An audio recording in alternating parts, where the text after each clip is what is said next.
The production of Chinese ceramics fully bloomed from the 950s till the 1350s. The Song dynasty saw an important peak for Chinese porcelain production. One key feature is that official kilns were founded in the Song dynasty, serving the porcelain needs of the court. Among them, Ru kiln and Guan kiln are the most famous. You can find products of the two kilns in the Shanghai Museum.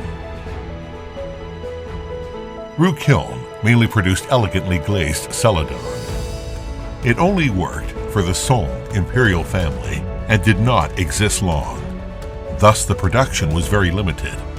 Only dozens of its wares are extant today.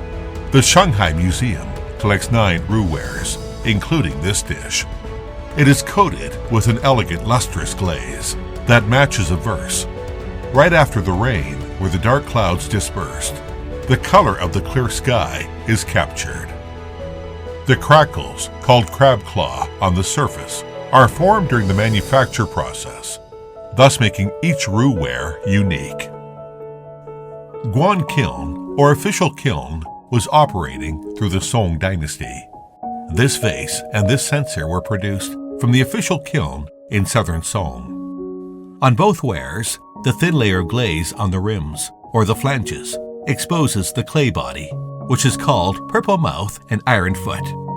Ge and Ding kilns align their fame with Ru and Guan kilns in terms of artistic achievement and manufacturing capability, injecting vitality to the subsequent ceramic production. Ding kiln soared in the 5 dynasties and reached its prime in the Song and Jin dynasties. Its sophistication in decorative art is exemplified by this plate, impressed with clouds and a dragon. The pattern on this dish is inspired by Kesi of Dingzhou. The whole pattern is designed with meticulous composition and impressed clearly on the surface with fluid and neat lines. The dragon is imposedly vivid. These precise impressions demonstrate the masterful mold pressing skills of the potters of the Ding kiln. The glaze with crackles is one of the characteristics of Ge ware. These crackles are caused by the different expansion coefficient of the clay body and the glaze. During the cooling, the glaze contracts longer than the clay body, thus producing crackles. This washer is an elegant example of Ge ware.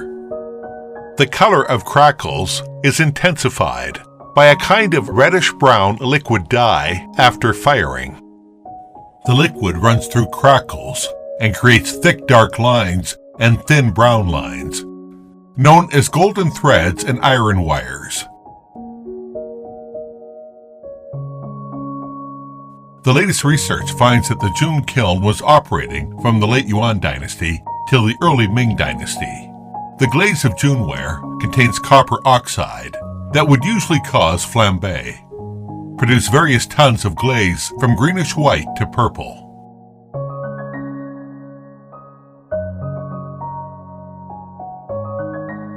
This washer typically demonstrates such an effect.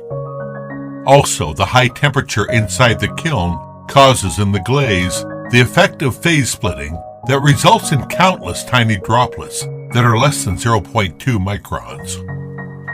These droplets can scatter the light, producing a gentle and bluish translucent glaze.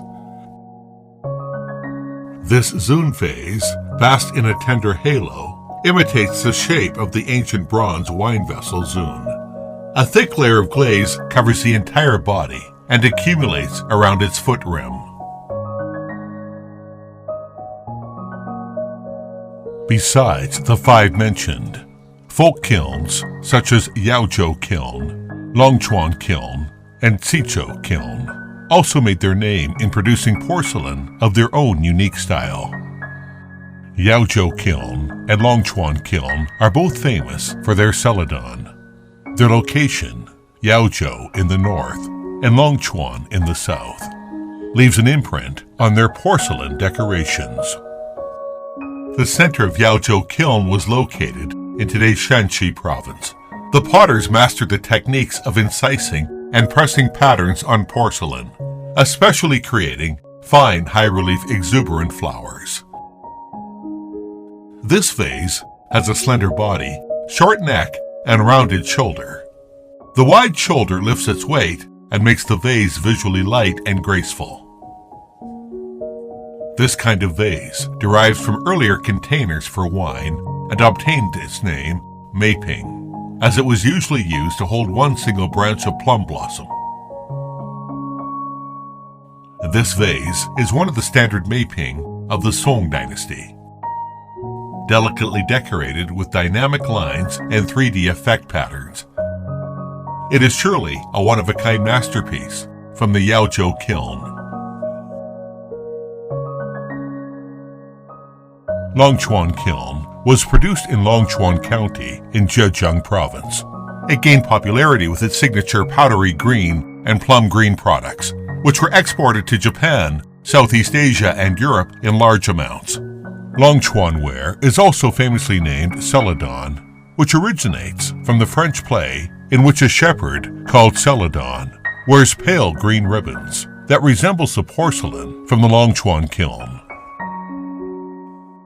This censer from the Southern Song dynasty is an exemplar of the so-called plum green, lustrous, like a piece of elegant jade. It is designed in an archaic yet elegant shape with simple decor, displaying the superb technique of porcelain making in the Southern Song dynasty. From the shard beside it, we can see that the glaze layer is more than 2 times thicker than the body. It is extremely difficult to obtain this color of glaze and this thickness. This Song-shaped vase has the Fenqing glaze and imitates the shape of jade Song. The design reflects the retro aesthetics of the Song dynasty. Jade Song was an important prehistorical ritual object. Besides its typical jade-like glaze, Longquan ware in the Song and Yuan dynasties was also decorated with appliques.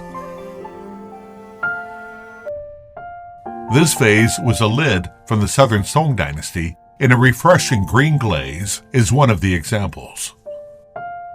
The little bird perching on the knob and the dragon curling on the neck bring life to the vase.